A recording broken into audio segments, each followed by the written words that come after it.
Wednesday. We got big interviews coming up tomorrow. Whitney Webb of Mint Press to go over the Roy Cohn, Epstein, Craig Spence cabal connection. Very much looking forward to that.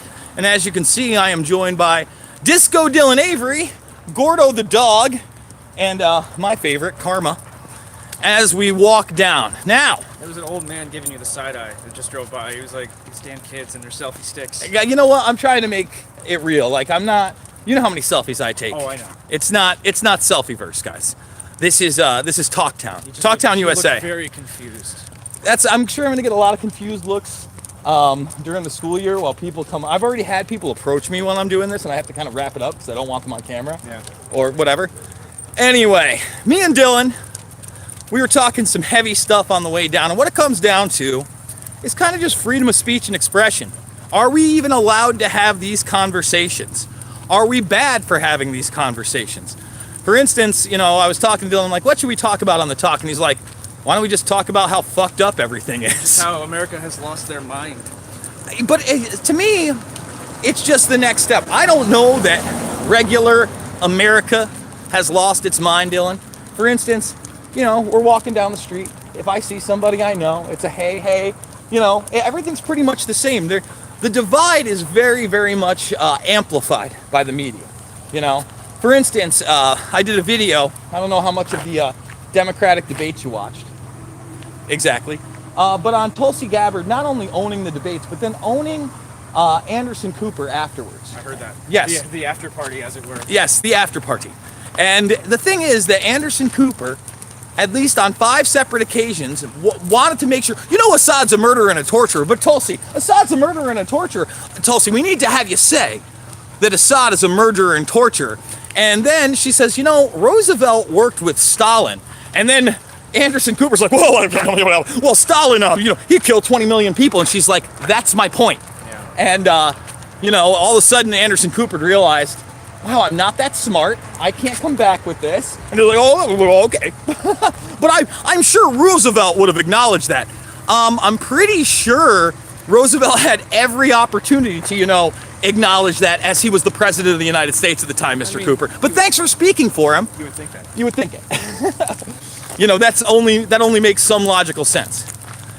And, you know, we were discussing the recent events in Dayton and El Paso. And as I've told you, you know, until we get what meds, at least the Dayton shooter was on, or more information on El Paso, I'm kind of staying away from doing videos on that. But just the fact that we can't really have an open discussion about the mental illness issue and everything is, you're racist! You racist motherfucker. How does racism play into this one? Have you, exactly.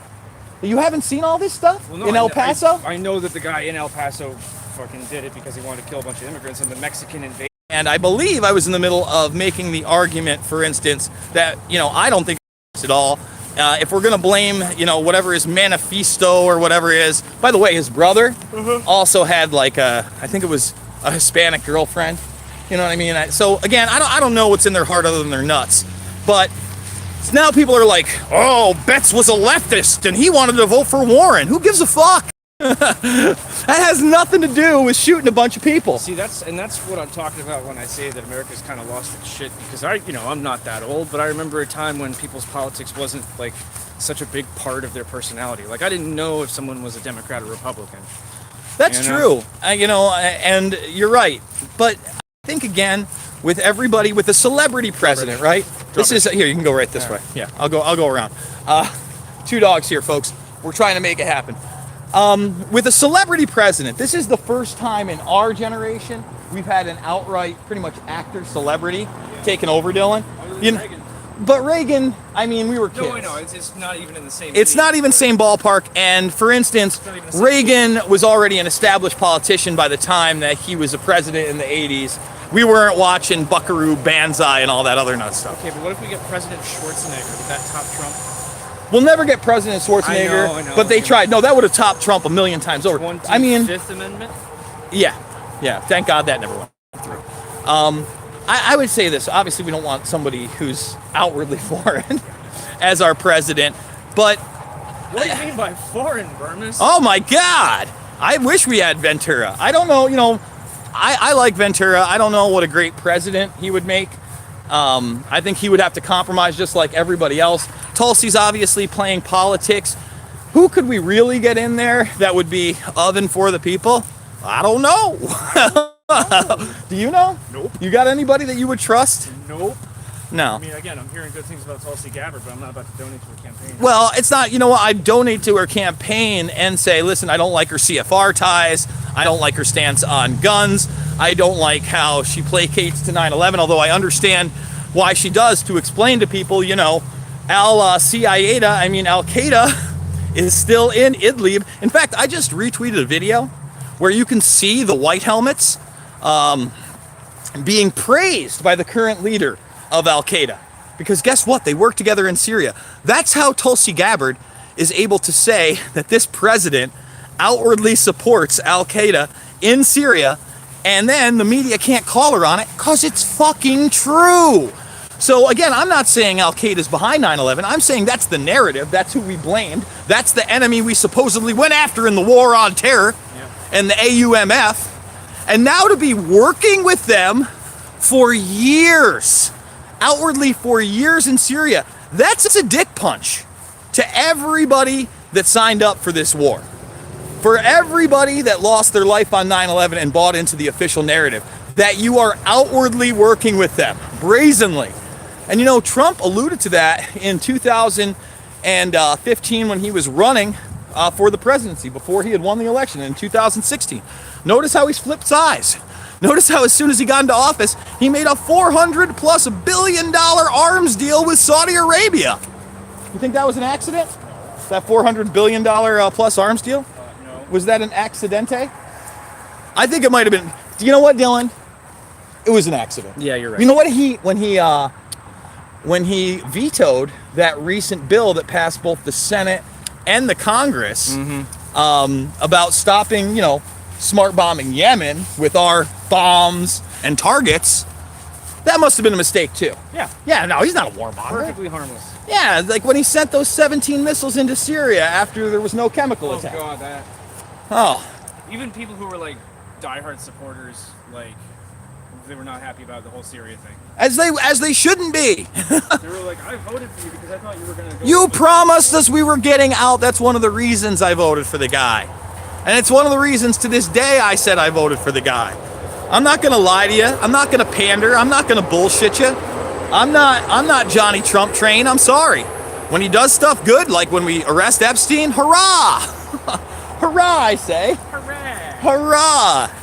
When he acts like he does and continues wars of aggression in the Middle East and the quote-unquote war on terror and fearmongers against Iran, yeah, I'm calling him on the bullshit. I will also give him 1 point, one single point. Give him the point, Dylan Avery. I'm giving him 1 point. Here's the point. For abolishing the Obamacare tax penalty. Thank you. I also gave him that point. What about the Trans-Pacific Partnership? Ending that was also good. I wouldn't know enough about that. Okay, well, I would say that, and getting us out of the Paris, not signing on to the Paris Climate Accords, getting us out of that was huge as well. We'll give him credit for that also. But that's the truth, man. Why am I bad? We just gave him credit for 4 or 5 things. What do you want? That's not bashing. That's honesty. So I don't know what to tell you. I know a lot of you out there are just so pro-Trump that you got your blind spots. But I'm sorry. I've never been pro any president in my lifetime that I've seen what they've done. When I was, a younger guy in college, Clinton seemed pretty cool. I thought it was unfair that he was being impeached for lying about a old BJ McRibskull. But then you get deep and you find out what he was doing in Mena, Arkansas. You find out how the cocaine was running through there during Iran-Contra. You find out his connections to the Bush family. You find out what he really did in his presidency. You find out about the term Arkansas. Hey, what do you think about Vince Foster? Oh, come on. Yeah. 2 to the head? Vince Foster was having an affair with, let's do it. Yep. Now we're doing the drawbridge. Yep, we are. She was having an affair with Hillary, right? I'm sorry, what? He was sleeping. Listen, all right, just so you know, just so you all know, okay? Vince Foster, found out in the woods. Supposed suicide. Was it the woods? I thought it was like in the middle of the mall or something. No, I'm pretty sure it was in the woods. Am I thinking of David Kelly? You might be, yeah. You know what I'm talking about? I think he was found on like the Washington Mall or something. I guess. All right. I don't want be to. wrong. No, I could be wrong because I might be confusing with David Kelly. But David Kelly had his wrist slashed. Yeah. Yeah. Yeah. So anyway, Vince Foster probably sleeping with Hillary Clinton. They were all at a law firm together. And when I say they all were, Webb Hubble was there. You know who Webb Hubble is? He's in the Whitewater scandal, and I'm not afraid to say it. He's the biological father of Chelsea Clinton. You look at Webb Hubble, and you look at Chelsea Clinton, and there is no denying. Let me repeat this. No denying Bill Clinton is not her father, and she is clearly Webb Hubble's father, or Webb Hubble's daughter. And I'll put my hand on a Bible. You can take down my YouTube channel for that, but I'll demand a damn DNA test first. And demonetized. And, this is already demonetized. But if you don't know who Webb Hubble is and Chelsea Clinton, check that out because it's 100%. In fact, he was asked about it by WorldNet Daily. He's also an author now, you know what I mean? He's an ex-lawyer, author, blah, blah, blah. Blah, blah, Blah, blah, blah. And he was supposed to be talking about his new book, and he gets asked the question. He's like, no comment. No comment. Chelsea's been confronted about it, too. She doesn't really like talking about it. But, yeah, in fact, when I end this broadcast, which is going to be soon, guys, I'm going to show Disco Dylan the picture side by side of Webb Hubble and Chelsea Clinton, just so you know I'm not blowing a little smoke ski up your arse ski. Never heard of it. Oh, you're about to hear about it. Oh, yes, you are. All right, guys. So with that being said, we got a big day ahead of us. We're going to be delving more into the Black Book of Jeffrey Epstein and hitting some big stories. I'm also going to be going through Ghislaine Maxwell and Guthrie files more today. I know I've been promising that broadcast, but I got to find some meat and potatoes to bring you guys. Right or straight? Let's go right. Because it looks like it's about to rain. Yeah. And with that being said, if you're new to this wasn't my best walk and talk, but it was a walk and talk interview with Dylan. There's a lot of them, Dylan. I know. There's a lot of them. I'm sorry. I didn't feel like this was A grade. No, Park. It was okay. It was like It was all right. It was like a mid-season. Yeah. I wish I was more prepared. In Always Sunny terms, it was the Frank's brother. We were actually supposed to be doing Politics and Pints with the Jackman brothers today. Right, we were. And I was really looking forward to that, but I'm glad we at least got to do this. So subscribe, thumbs it up, share it, and like I said, we do real deep dives, real news here, and I got a GoFundMe. That's how we're supporting it. I'll see you guys on the flip side. See you later. Maybe. Hello?